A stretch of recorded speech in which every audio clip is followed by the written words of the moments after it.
Good evening, everybody, and welcome to another edition of Inside the Pigskin. Boy, what a show we have tonight. Certainly miss Coach John Amago, but when we need someone else to come on as a guest, it's my job to go out there and make sure I find one. And I've got a good one tonight. His name is Rob Finkelstein from Alumni Direct and SPN. So welcome to your first show, Rob. Thank you. I'm excited. I'm ready to go. Well, glad to have you. So, all right. Well, back for another Inside the Pigskin is Jeremy Ballreich. Jeremy? Good evening, Scott. Great to be here. Glad to have you. And George Eichhorn. Hi, Scott. Good to be here again, of course. And, of course, my big-time running back, Mel Farr Jr. Welcome back, Mel. Hey, Scott. Great to be back, guys. And last but not least, Travis Sherlock Holmes. And I'm sure before Sherlock Holmes is done, then I have a feeling that I'll definitely be able to master technology because I'm a great musician when Travis Holmes appears, right, Travis? Yes, sir. Thank you for having me. There we go. All right, it's okay. There's no problem. There's no crime in laughing here, that's for sure. But we're also going to talk about some serious stuff as well. And I know that's not a ringtone that I have on the network, but it's okay. Well, when did we become a call-in show? Yeah, we'll work on that. I don't really know about all the technical business leading to it, but once upon a time, George Eichhorn and I worked that level anyway, so it doesn't really matter. All right, well, you know what? Jeremy Ballreich was very kind enough while I'm on a hockey show to mention Teddy Bridgewater. Unfortunately, that wasn't a comment that we were able to get on the air because the focus was on the Florida Panthers, but it doesn't mean that people didn't see it. So because of Jeremy, though, I decided to lead off with Teddy Bridgewater instead, okay, and make that our lead topic of the night. That being the fact that Teddy Bridgewater signs with the Detroit Lions, reuniting with Dan Campbell, his head coach, or the head coach of the Lions. The pair spent the 2018-19 season together with the New Orleans Saints. All right, Mr. Jeremy, you want to talk about Teddy Bridgewater? The floor is yours until you say it isn't yours. What he is a better backup than Natesudfield. Natesudfield has only played 3 games in the NFL, has 3 touchdowns and 3 interceptions, whereas Teddy Bridgewater has more than 100 games under his belt, 75 touchdowns, 47 interceptions. That's a little better ratio to me than 1-to-1 than like 1.5 to 1.7 to 1. I mean, last year he struggled with Miami. He had his in his 3-game stint, I think it was 4 touchdowns, 4 interceptions, but he was not the reason they lost, nor was he the reason they won. There was a lot of contributing factors in that time that he did, and the rookie outplayed him. Who was that rookie? Skylar, right? You tell me. Yes. Yeah. It was Skylarthompson, right? The quarterback. Right. Okay. Okay. You're referring back to I was just trying to refresh myself because I know he was the 3rd-string quarterback.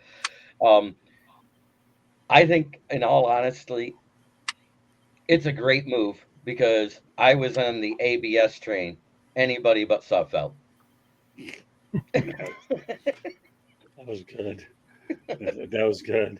I don't know if you want to continue because you're on a high right now, but do it anyway. I said, go ahead. We can go on to George. Yeah, I always prefer that everybody leaves it on a high, and that's as high as you're going to go, Ballreich. Go ahead, George. I'm happy that they did this. I agree with all the same reasons that Jeremy said. It was just too much of a risk entering a new season and not having somebody of the quality of Teddy Bridgewater.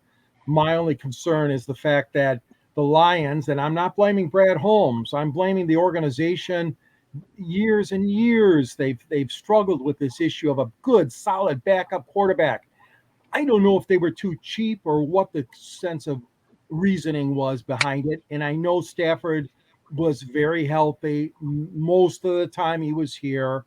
Goff has been very healthy also, but you just nowadays cannot take a chance. So yes, I'm behind this move 100%. Is he the next coming of Matthew Stafford or anything like that? No, of course not. But he's a good, solid, like Jeremy described, good, solid fill-in. He can run the ball, he can throw the ball, and obviously that's somebody you want to have in a backup role. So I give a thumbs up to bradholmes and the Lions for making this move. All right, Mr. Thumbs Up, why don't you read Brent DeWitt's comment? Brent DeWitt, Teddy is great insurance for us to still win the North. If Goff goes down when Hooker's healthy, he calls him Suckfelt, should be shown the door. Dang. Or do you think we keep Teddy next year also? It really depends on what the contract is. I haven't seen the details yet, and I'm big on looking that stuff up because I love doing the capologist stuff. James Burgess also comes in. Would have been nice if Teddy had realized the Lions were his destiny a couple weeks ago. But yeah, if Goff misses 3 weeks with a high ankle sprain, now there is a guy who can win Sunday games. Good points all the way around. Yeah, Jared Goff obviously is, it's good when a guy like hendonhooker knows he has Jared Goff and he can sit there and hold a clipboard like every quarterback should do. None of them do. But that said, I'll send it over to Travis. I mean, yeah, I think every fan base sort of loves the backup quarterback. It's one of those guys you never want to see, but also the same guys who can become folk heroes just by winning 3-4 games, just not letting the house burn down. Essentially, that's really his only job. And Teddy Bridgewater is a great bridge quarterback for that purpose, right? I mean, much better than I guess they called him Suckfield. And while you have Hooker on the non-football injury list, it makes total sense. And depending on how long he's going to be on that list, it gives you more time to develop him also. So Right. assuming he's not truly ready, even though he's a much older prospect, you'd hope he'd be ready after a year or so. Nevertheless, yeah, Bridgewater's a great bridge in that way. Good signing. Hopefully it's for a lower cost. I have to presume it would be, or very heavily incentive laden. Yeah, I mean, you can't go wrong with that one. All right, Mr. Giggles. I know you can't get it out of your system, so go ahead. I'm just wondering, in the NFL, has there ever been a GM that called a hooker as a draft pick? I don't know. Good point. All right. Good point. But I got to turn it over to Rob Finkelstein. Yes. This guy's been patiently waiting for his turn. All right, Rob, what do you think about Teddy being the bridge quarterback? Well, I would say as a longtime suffering Giants fan, and when we've had our quarterbacks go down and we've had horrible backups, I think it's a good move. I mean, it's I guess it was a couple years ago. Last year, Daniel Jones was pretty good, but a couple years ago, it was brutal when he was hurt, and just the guys that were running out there. As a fan, you just don't want to see it. So I think Bridgewater is a good quarterback, good backup, and that should definitely help him out. Okay, Mel, you got the final word on this one.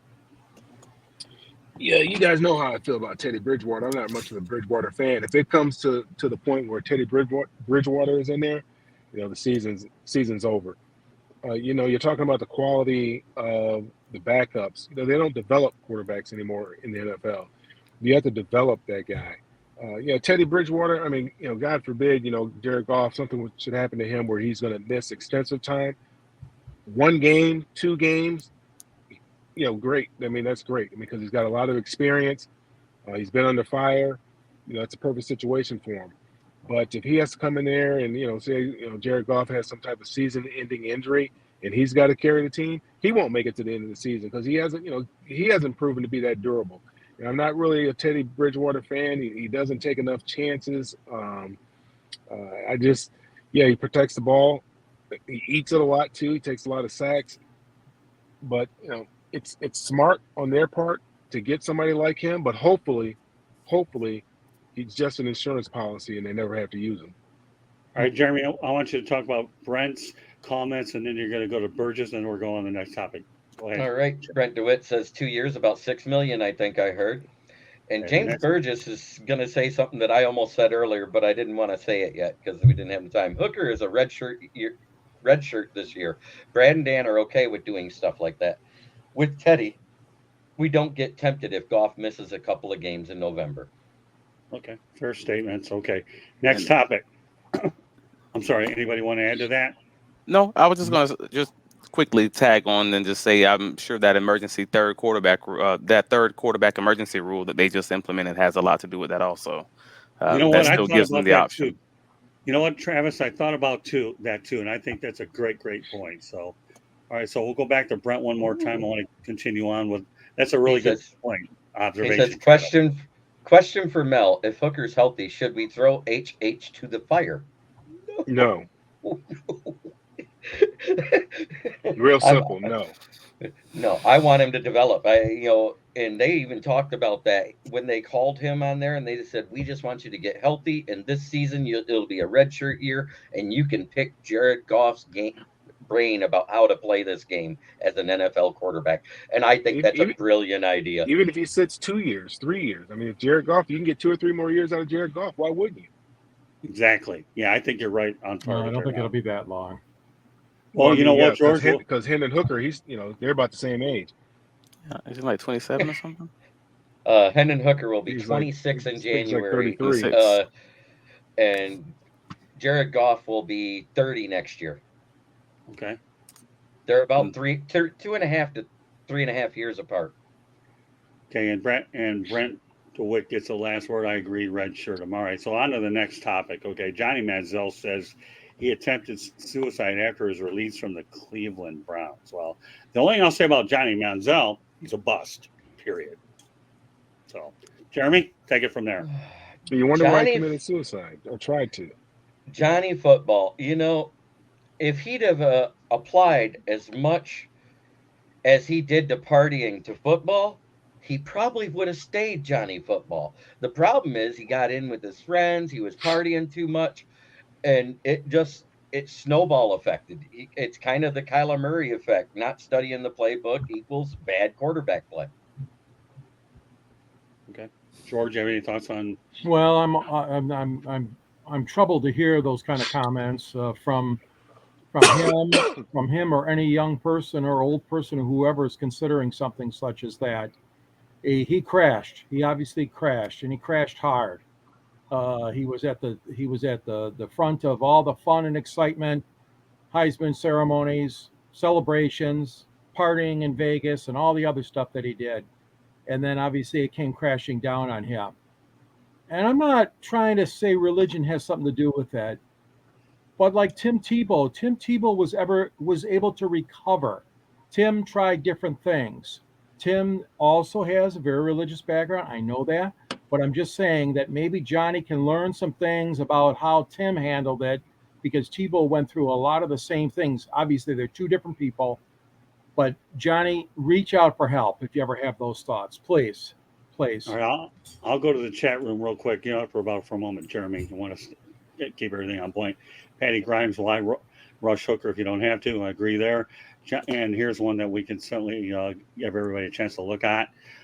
Brent DeWitt, Johnny M could have been a dog at quarterback if he had the same drive as St. Brown. Boy, that's an excellent throw.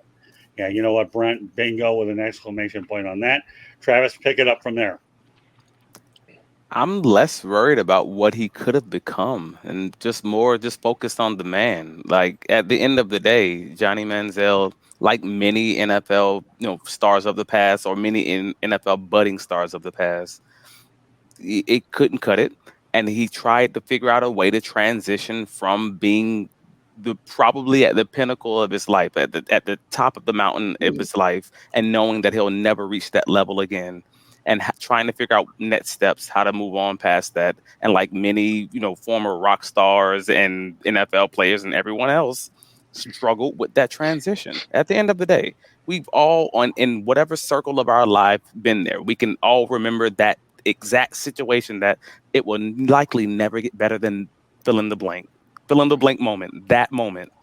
And where do you move on from that? And that's a sad story to hear, like someone talking about, ending their life because they know this is probably it, and they don't know how to pivot just yet.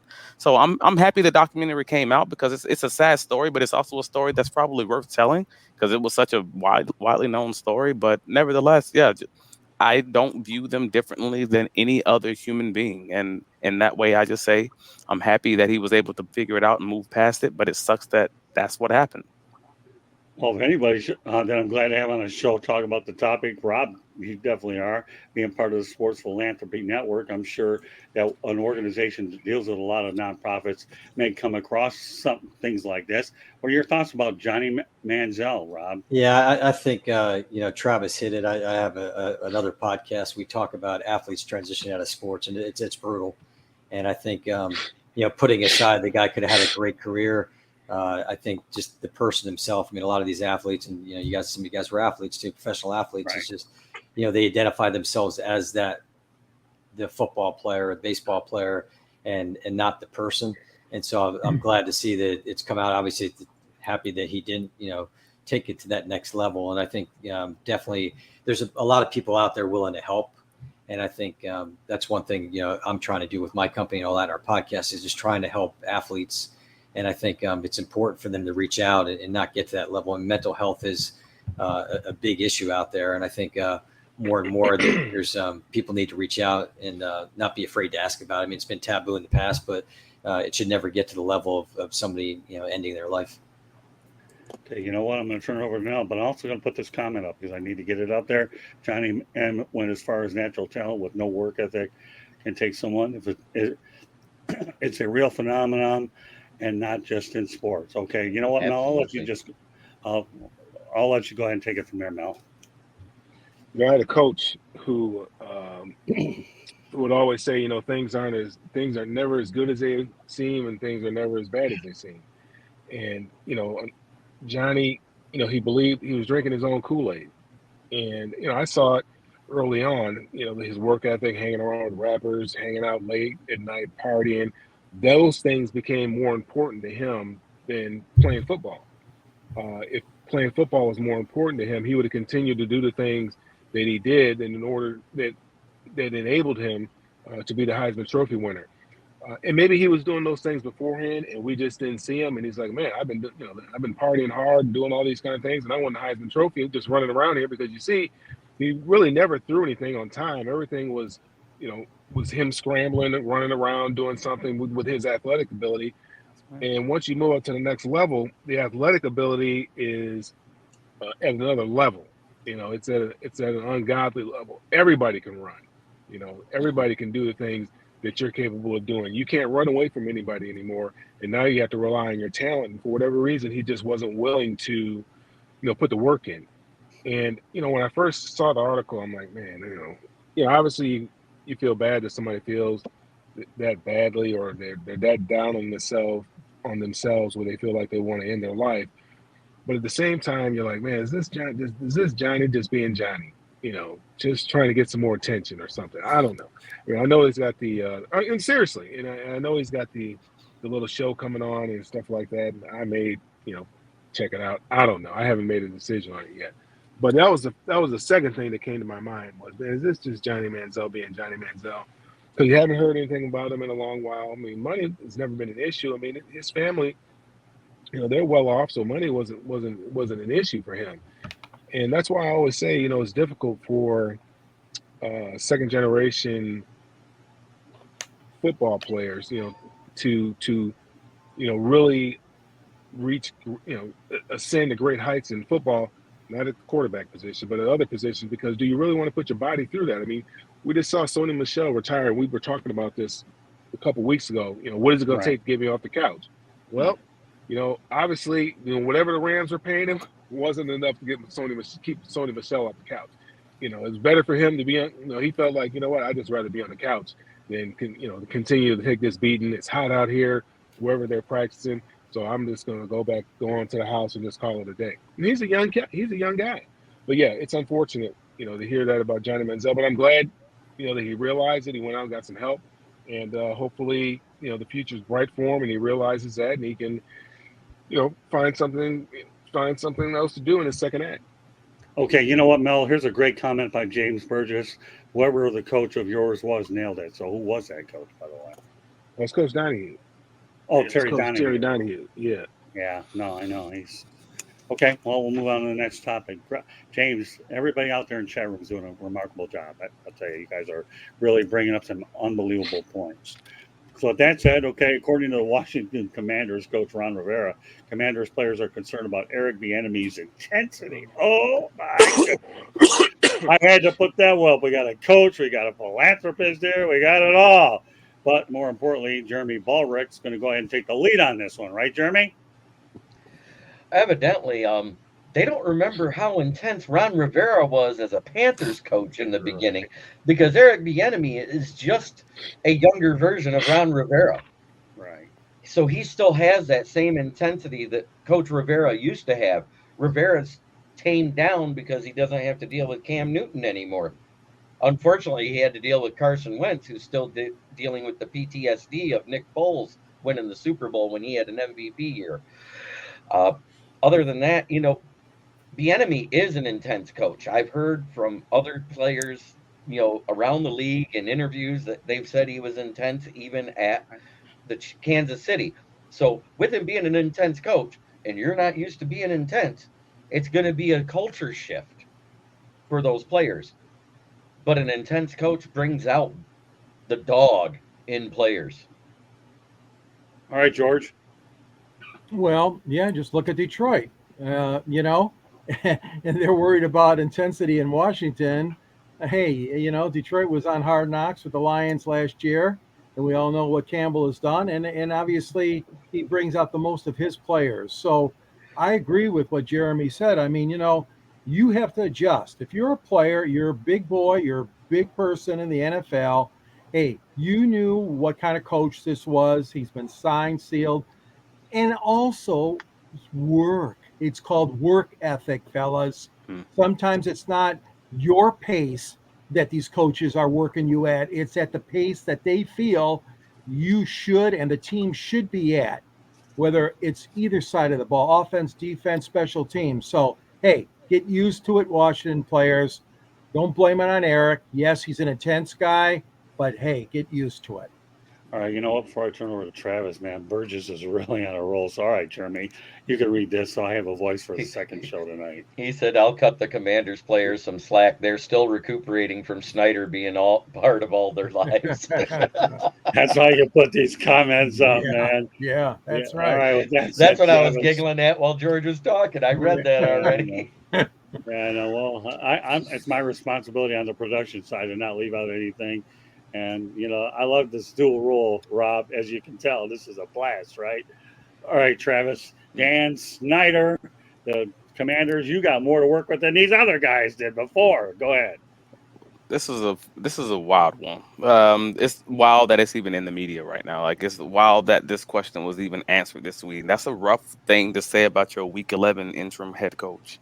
But Ron Rivera, it just seems like ever since he fought cancer, he's just like, man, F this. I'm saying exactly how I feel. I'm not sugarcoating it. I'm not hiding it. I'm not paraphrasing it. I'm just going to say exactly how it is, whether or not this is what I should say publicly. This should be a non-story. Had he answered the question like most head coaches probably would, but he actually directly answered a question that was asked of him, and now it's off-season nonsense in the preseason when your team should be focused on, just getting better. And this shouldn't even be the top of the subject when you're talking about the Washington Commanders. Nevertheless, this is where we are. EB is apparently a hard coach, someone who rises players, someone who's going to try to get the best out of them in his way. And apparently that doesn't seem to be something that Ron Rivera loves, or he wants him to have more of the ability to coach differently to different players. Like, I believe he said jackdelrio or someone else along those lines had that same experience. And I'm like, I mean, that's cool, but jackdelrio was also a head coach for a pretty long time and had that experience. This is a guy who's trying to be a head coach. That's a rough way that feels like you ran him off the road. It feels like you threw him under the bus, and that almost felt purposeful. And that kind of like, even if it were true, that sucks. But I don't know how to come back from that, because at the same time, it's like, hey, you just signed this guy as your OC, and you kind of knew this before you signed him. Are you trying to find a way to make sure he's going to stay with you for 2 years instead of 3 years? He was already a potential head coach candidate when you signed him, because that just feels like a purposeful railroading. I don't know how to feel about that, because we all I've had head coaches that were rough on me, that were rough on the team, just guys who were just ornery like that. That's just guys who just rolled your A. You know what I mean? I think we've all had that kind of coach, but I haven't heard anybody mention them in public. George O'Leary was a mess. You don't hear people out there publicly saying it, though. That's the wildest part of that story. Good point. Sorry. Before I get to Rob, I got to let everybody know here, Inside the Pigskin is being broadcast around the world. The audio version of this show can be heard on iHeartRadio, Apple, Spotify, Google, wherever you get your podcast. please hit the red subscribe button on YouTube, South Florida Tribune. We're striving for 1,000 subscribers. Please also comment, like, and share the broadcast. Want to be a guest? Boy, look at this chat room. That's a good way to find them, right, Jeremy B? Right? Mhm. Right. Okay, nod your head. Okay, very good. Now, send your topic ideas to South Florida Tribune at gmail.com. Don't worry, Jeremy. My former English teacher, Colonel K, was a lot more tougher than I was, and I'll tell you that story later. If you want to, so once again, want to be a guest, look in the chat room, send topic ideas, South Florida Tribune at gmail.com. You want to advertise cost efficiently, call me 954-304-4941. We broadcast live on Facebook, LinkedIn, Twitter, and YouTube. Our website's www.southfloridatribune.com. Our Twitter's at Tribune South. Candy Ebling is behind the scenes. With that said, okay, Rob, take it from there. I just think that stuff should be kept inside.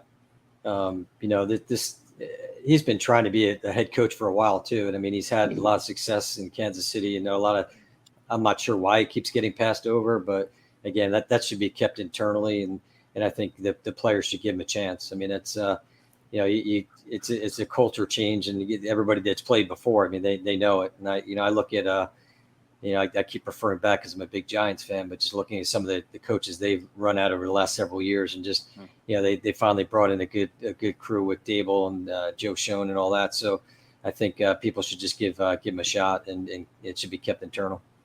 All right, I'm also going to read this comment myself, okay? Eric B is old school, and I don't think the players today will respond to that. Boy, truer words couldn't be spoken there.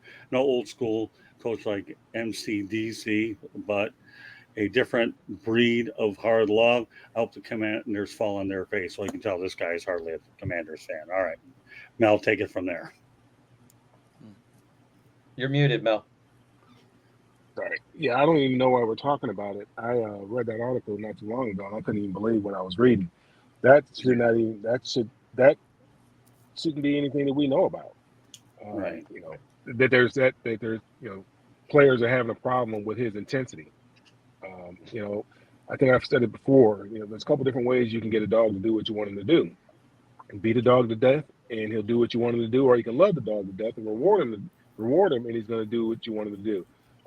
Both ways, you're going to get the dog to do what you want him to do. One way, you probably have to worry about the dog coming after you later on down the road, turning on you. But you'll get the dog to do what you want him to do.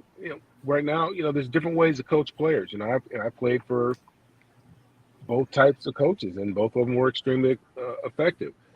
It's just a person's, just they have to go with what their personality is, with what works for them. I've never been one to really respond to a rah type of coach. That wasn't me, but some guys did.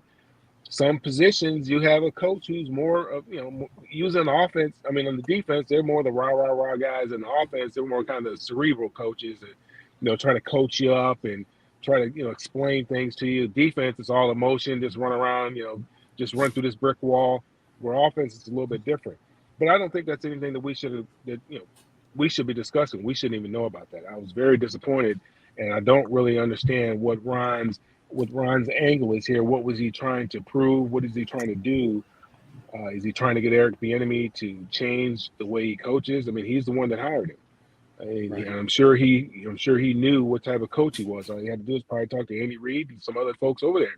Hey, this is what he does. This is how he is. Right. Now, he's holding the players accountable. The way that he holds them accountable might be different from the last guy who was, holding folks accountable, but that also might be the reason why that guy's no longer there and you got somebody new there.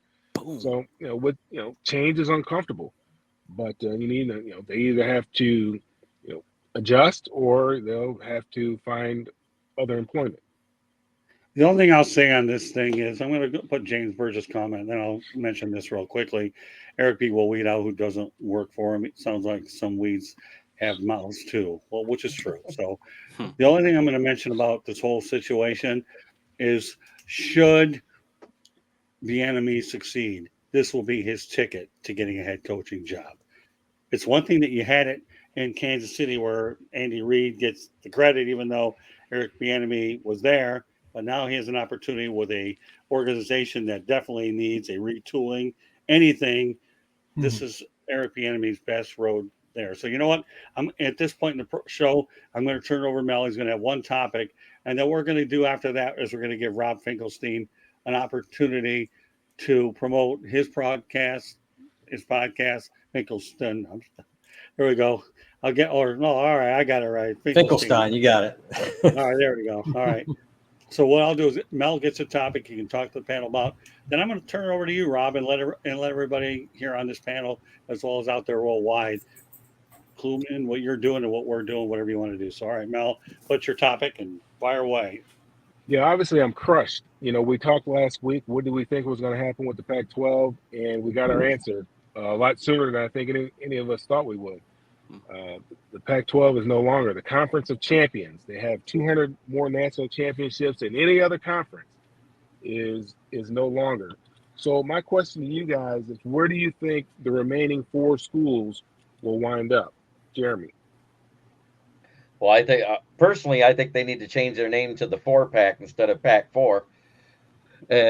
But they're probably going to get absolved either into the Big 12 or the SEC, because that's the only thing that makes sense, because they're those middle teams that weren't quite able to get to the peak of the division, but yet they weren't the bottom of the division. They're like the middle feeders. You know what I'm saying?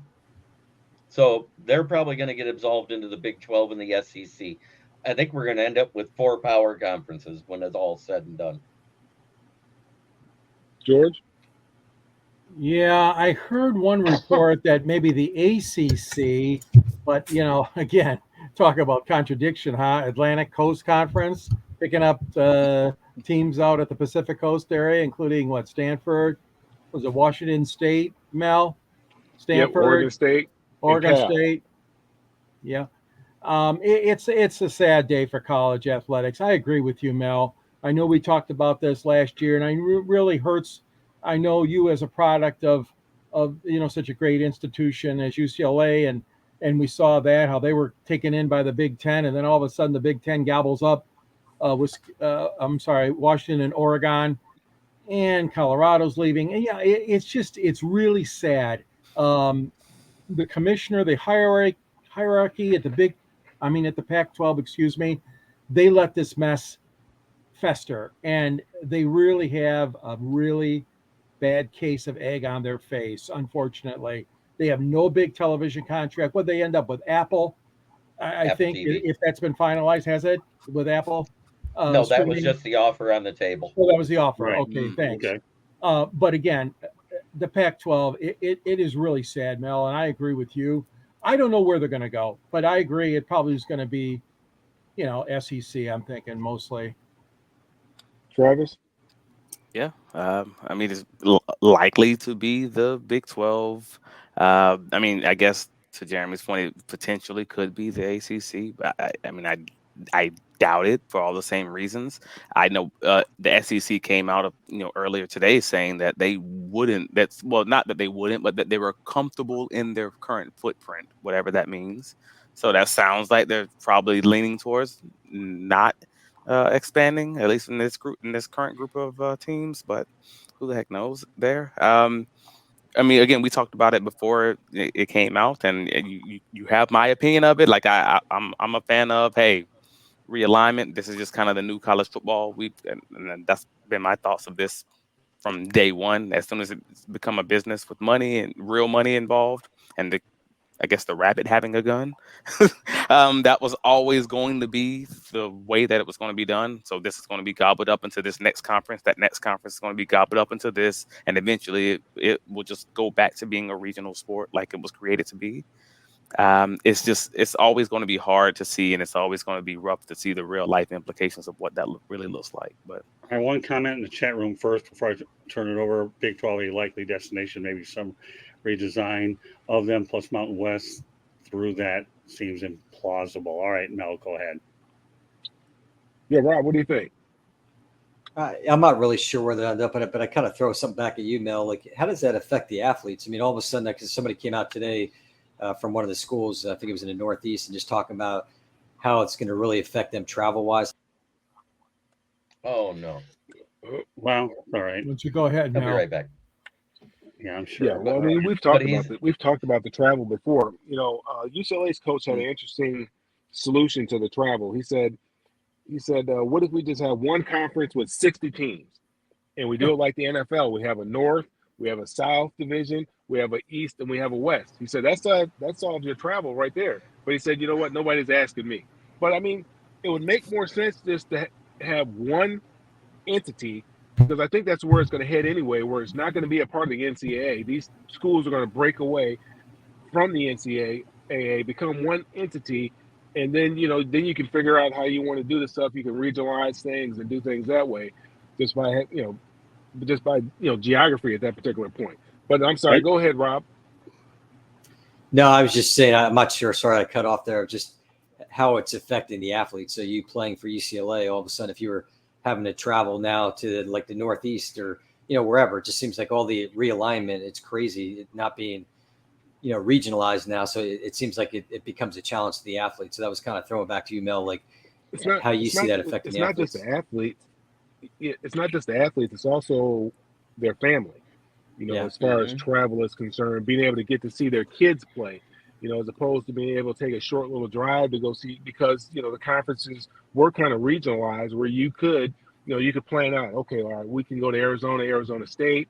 That's not too far of a drive for us. Obviously, we can go to Southern Cal. We can go up to Cal. We can go up to Berkeley. We can make those trips. And the trips, Oregon, Washington State, stuff like that, we'll just miss out on those. Maybe do a Utah trip or something like that. You could plan how you want to do your trip. Now, if you wanted to drive, now everything is a plane ride. That's a much larger cost. But I guess with NIL, these guys are getting paid. They might be able to get private jets or whatever. Who knows? I don't know. But and I said that before. I mean, the travel, when I played in NFL, because when I played with the Rams, anytime we traveled east, we played on Sunday, but we always left on a Friday just to give our, opportunity to get our legs underneath us that one day, to give us an opportunity to get our legs underneath us. Are they going to do that for these athletes? Are you going to be stepping off a plane and having to play, in 12 hours? That's a disadvantage for those guys, because as we all know, we've ridden on planes. They're not the most comfortable. They're not going to be riding first class. They're not having private jets. So it's going to be, and unfortunately for the players, they pack you in there. You're packed in there. It's a full plane, and then you got the boosters and supporters and all that other kind of stuff. You're in there tight. You're packed in there like sardines.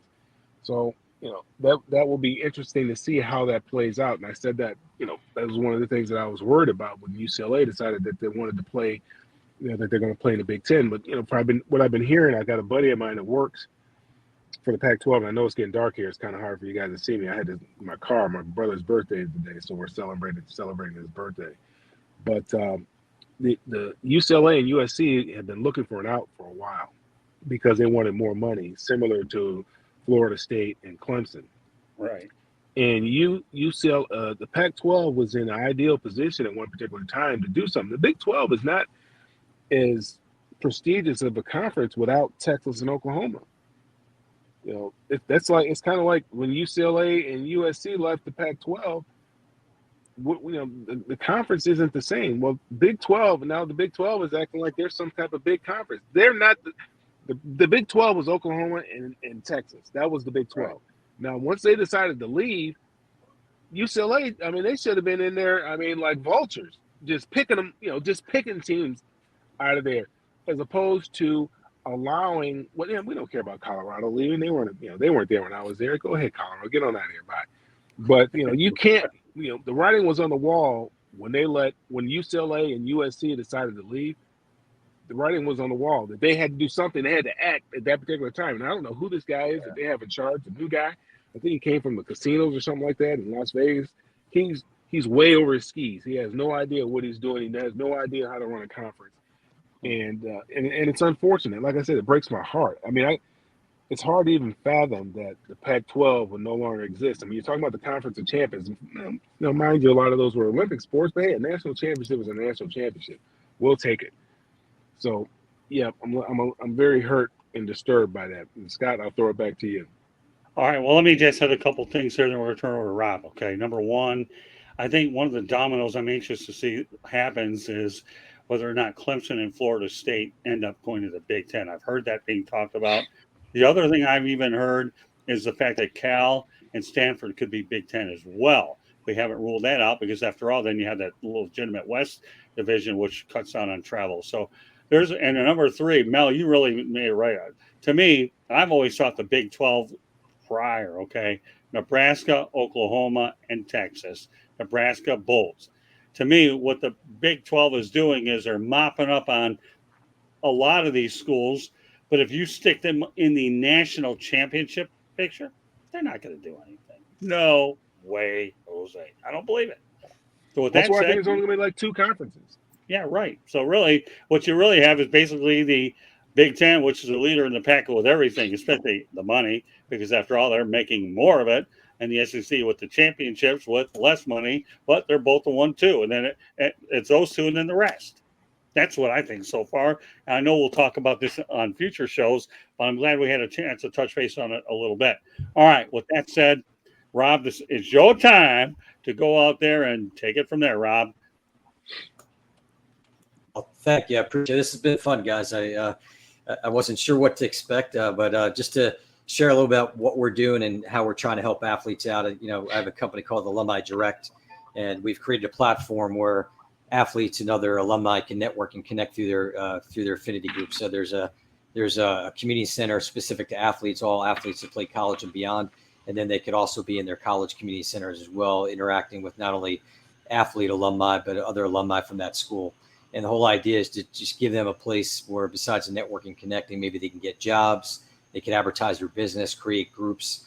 And there's been a lot of noise now on social media, and I think people are looking for an alternative. And we're hoping that people will come out to Alumni Direct and check out these alumni communities. And that kind of fostered over the last year. We kind of pivoted into the athlete space where I was a college athlete myself. I was a runner, but there's a lot of issues, which is I talked before, touched on athletes transitioning out of sports, and we really want to make an impact on that. So my podcast, Athletes and Entrepreneurs, the Alumni Journey, I interview former collegiate professional athletes and talk about their journey out of sports, and a lot of them being successful now, whether they're entrepreneurs or successful in the business world. But we want to teach and inspire athletes that there is life after sports. So helping them out, whether it be mental health, financial literacy, all the different areas. We're trying to do that, working with different schools, helping them to potentially develop curriculum that not only helps out the current collegiate athletes, but also the alumni athletes who I think get forgotten. I mean, a lot of people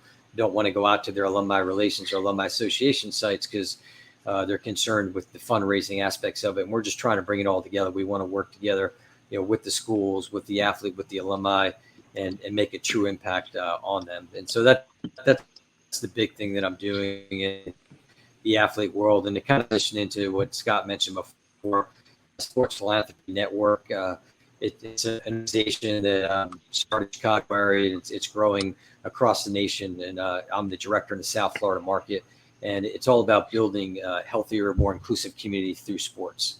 And so, Scott's an integral part of our team as we're trying to grow in the South Florida market, working with different nonprofits in the sports space, whether it's athlete foundations, whether it's foundations of the teams, or just different organizations looking for help to help better educate how they handle that.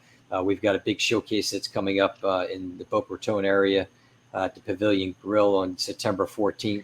And we're going to be highlighting 15 to 20 local nonprofit sports organizations at this event and give them an opportunity to share what they're doing and just getting people aware of it and how we can help them in their journey. And also, one other point, Rob, you said something about name, image, and likeness. Just give a brief overview of whether your podcast gets into that a little bit and to what degree.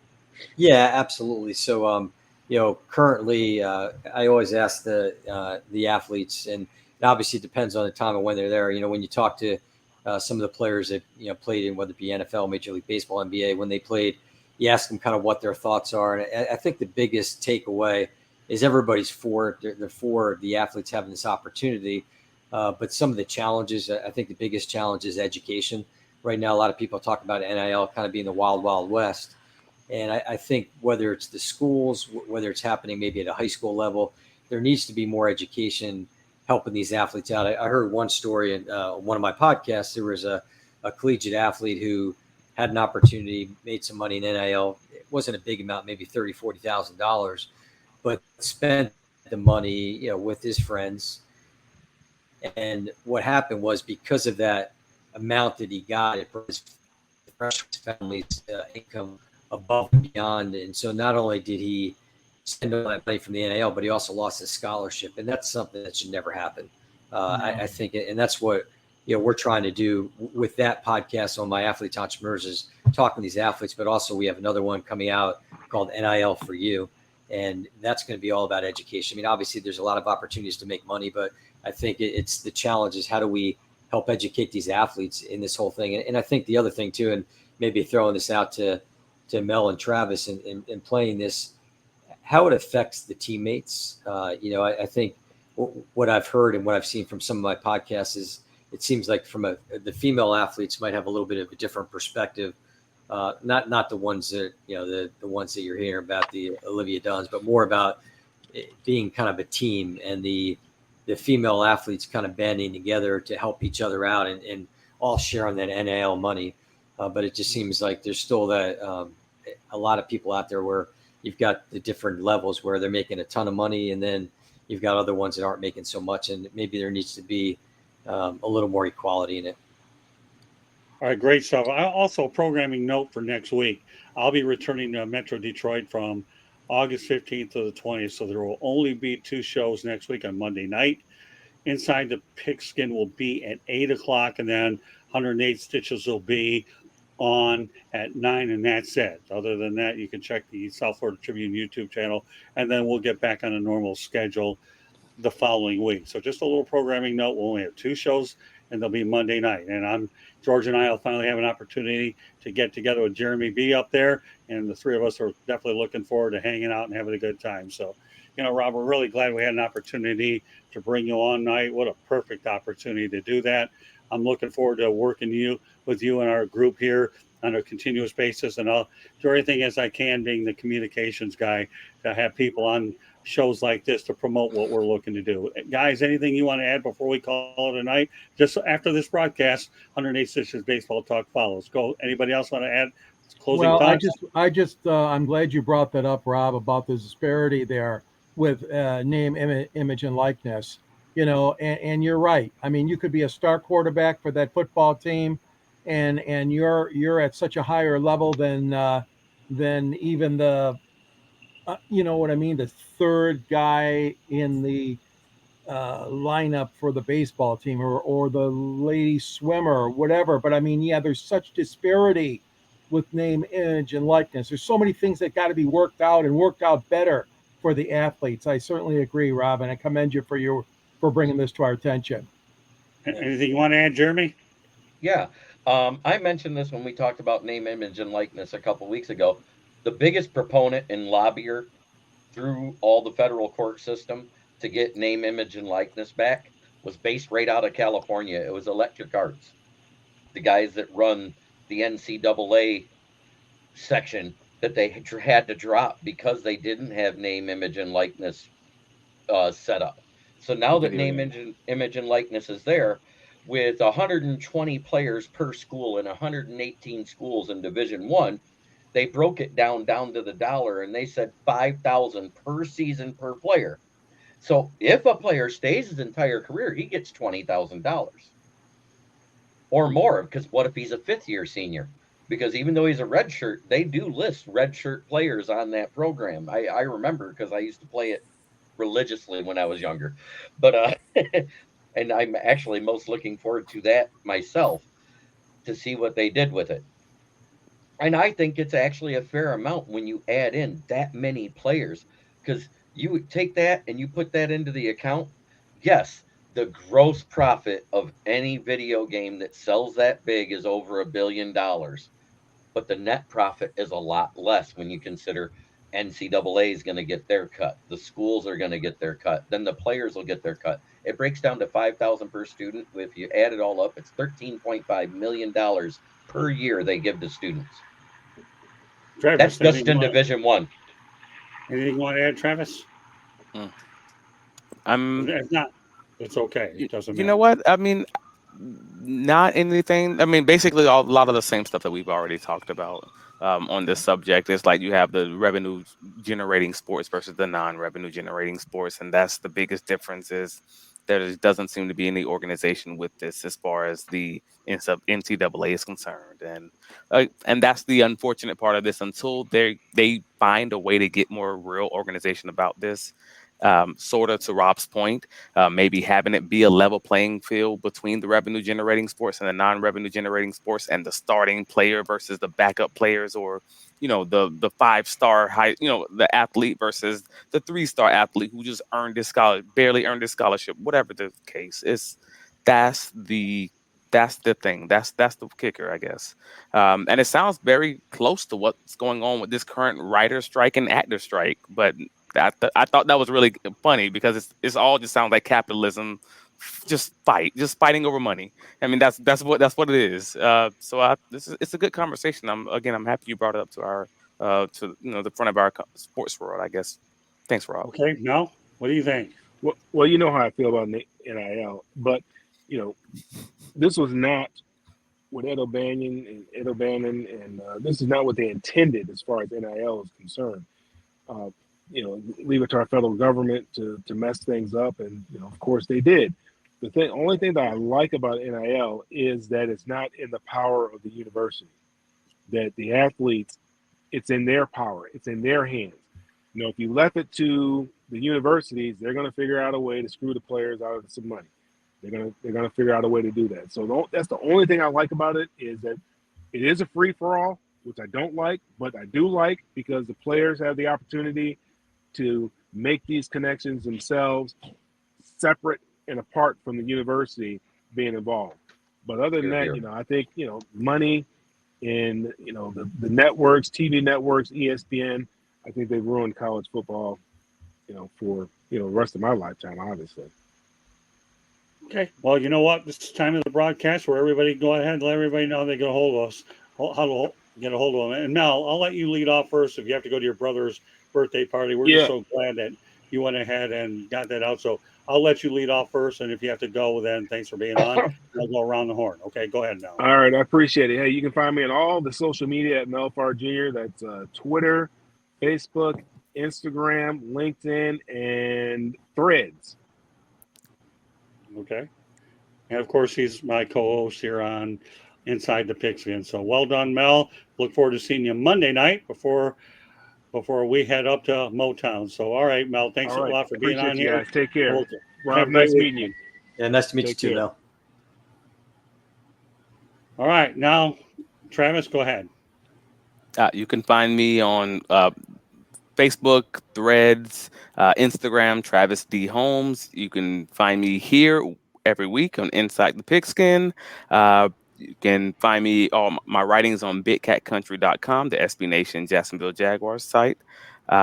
You can find me on Twitter, Trav Likes Bacon. That's the only one that's not Travis D. Holmes. But if you search Travis D. Holmes, you'll still locate me.